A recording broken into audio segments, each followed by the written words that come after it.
सो इस वीडियो के अंदर हम यूपीएससी टॉपर आदित्य श्रीवास्तव जिन्होंने 2023 के अंदर रैंक फर्स्ट हासिल किए हैं उनकी कॉपी को देखेंगे। देखिए ये इनकी जीएस 2 की कॉपी है। वैसे इसका डिटेल एक्सप्लेनेशन वीडियो मैं अपने चैनल पे अभी फिर से बनाऊंगा। ये नॉर्मल वीडियो बना के मैं आपको दे रहा हूँ जिसके अंदर कुछ एक बातें आपको बता रहा हूँ। पहली बात, अगर आपको टॉपर्स की कॉपियों को डाउनलोड करना है तो आप कैसे करेंगे? टेलीग्राम पर आपको आना है, डिस्क्रिप्शन में आपको लिंक मिलेगी टेलीग्राम की। टेलीग्राम पे आके आप इनको डाउनलोड कर सकते हैं, जिसके अंदर जितने भी टॉपर है खासकर टॉप 10 उनके सारे सब्जेक्ट की, लाइक ये जीएस 2 की कॉपी है तो आप जीएस फर्स्ट की, जीएस 3 की, एथिक्स की, ऐसे की, इन सारी कॉपियों को आप वहाँ से डाउनलोड कर सकते हैं। तो ये जरिए मैंने आपको बता दिया। इन सब के अलावा मैंने टेलीग्राम पे बाकी और चीज़ें भी दी है, लाइक प्रीलिम्स के लिए नोट्स भी दिए, मेंस के टॉपर्स के नोट्स भी दिए, यूपीएससी के लिए अगर आप न्यू एस्पिरेंट हो तो सारी जानकारी आपको वहाँ पे देखने को मिल जाएगी। तो ये तो एक वो जानकारी है। बाकी बात रहती है कि इसको पढ़ना कैसे, उन चीज़ों को समझिए। देखिए बहुत सारे एस्पिरेंट इसको लेकर काफ़ी ज़्यादा डाउट में हैं कि जो यूपीएससी टॉपर्स की कॉपियाँ हैं उसके अंदर एक डाउट ये भी रह रहा है कि इसको डाउनलोड कैसे करनी है।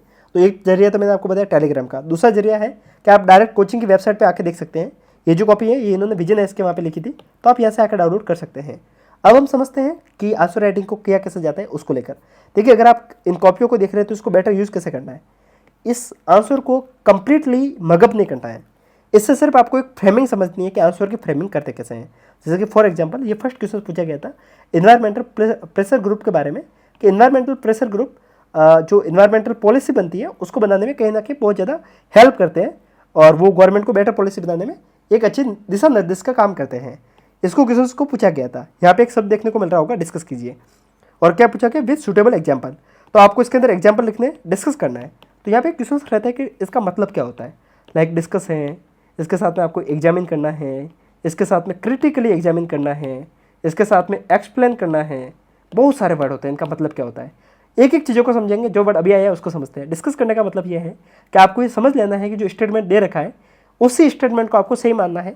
सेकंड थिंग, आपको एग्जामिनर के टोन के अंदर बात करनी है। अब एग्जामिनर ने आपको ये क्वेश्चन दे दिया है तो आपको ये समझ के चलना है कि आपको इसी स्टेटमेंट को साबित करना है, उसके साथ में चलना है। डिस्कस करने के अंदर आपको एग्जाम्पल लिखना है, इसके साथ में क्या रिफॉर्म ले सकते हैं तो वे फॉरवर्ड आपको बेटर तरीके से लिखना है। क्योंकि डिस्कस कर रहे हैं तो सीधी सी बात है कि आपको अपने पॉइंट ऑफ व्यू भी लिखनी है, लेकिन राइटर जो एग्जामिनर है उसके वे में। तो इस बात को आपको समझना होगा। अब बात करते हैं इंट्रो की। देखिए इन्होंने फर्स्ट लाइन को ही हाईलाइट किया है, तो इस बात को आपको समझना होगा कि इंट्रो होता क्या है। इंट्रो 3 तरीके से लिखा जाता है, मैं बहुत बार आपको समझा चुका हूँ। डेफिनेशन के माध्यम से, डाटा के माध्यम से, या फिर रिसेंट इश्यू के माध्यम से, या फिर हिस्टोरिकल फैक्ट के माध्यम से। 4 तरीके होते हैं इंट्रो लिखने के।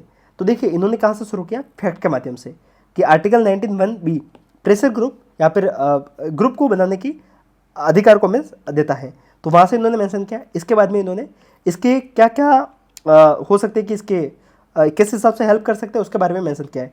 यहाँ पे देखिए इन्होंने नर्मदा बचाओ आंदोलन के बारे में जानकारी दी है। ठीक है, आपको लग रहा होगा कि आंसर कहाँ से पूछा गया, क्वेश्चन कहाँ से पूछा गया। आपको जानकर अचंभा होगा कि ये क्लास 8 की जो एनसीईआरटी है ना पॉलिटी की, ये वहीं से पूछा गया क्वेश्चन से। अगर आप ढंग से पॉलिटी को पढ़ते हैं तो आपको ये सारी चीज़ें वहाँ पे देखने को मिल जाती है। मुझे चैप्टर का नाम याद नहीं आ रहा, लेकिन मैं आपको ढंग से बता सकता हूँ। अगर आप कमेंट करेंगे तो वहाँ से ये पूछा गया है। तो और उन्होंने एग्जाम्पल भी वहीं से, उदाहरण भी वहीं से दिए है। जैसे कि लाइक नर्मदा बचाओ आंदोलन जो कि 2006 में हुआ था, उनको उन्होंने मैंसन किया है। इसके साथ में आप देख सकते हैं ग्रीन पीस रिपोर्ट, ये सारी चीज़ें वहीं से उन्होंने मैंसन की है। तो आप इस हिसाब से आंसर को लिख सकते हैं। इन सब के साथ में चैलेंजेस क्या हो सकते हैं इसके साथ में वो उन्होंने मैंसन किया है। लाइक चैलेंजेस क्या हो सकते हैं प्रेशर ग्रुप को लेकर, कि एक अनडेमोक्रेटिक वेब को भी कई बार अपना सकते हैं। फॉर एग्जांपल स्ट्राइक को, हड़ताल को, इसके बारे में इन्होंने मेंशन किया। कहीं ना कहीं ये सेल्फ प्रोपेगेंडा हो सकता है, कुछ लोगों के खुद का इंटरेस्ट हो और वो प्रेशर ग्रुप के माध्यम से इसका मिसयूज़ कर सकते हैं। तो ये सारे चैलेंजेज है। तो और लास्ट में इन्होंने वे फॉरवर्ड के माध्यम से इन्होंने बताया कि बेटर पॉलिसी हो सकती है जिसके माध्यम से जो लोगों का इंटरेस्ट है उसको बचाया जा सकता है। तो इस तरीके से इन्होंने एक बेटर आंसर को लिखा, फ्रेमिंग की, उसको समझा। ठीक है, कंप्लीट मैं इसके ऊपर एक डिटेल वीडियो बना रहा हूँ। इसको एक बेसिक तरीके से मुझे आपको समझाना था। बाकी अगर किन किन को कॉपियाँ डाउनलोड करनी है तो आप टेलीग्राम पे आके डाउनलोड कर सकते हैं। और ऐसे वीडियोस के लिए आप हमें सब्सक्राइब कर सकते हैं। आपके कोई डाउट है तो आपको नीचे हमारे व्हाट्सअप नंबर देखने को मिल जाएंगे, आप वहाँ पे आके डायरेक्ट हमसे बात भी कर सकते हैं। तो मिलते हैं, तब तक के लिए नमस्कार, जय हिंद।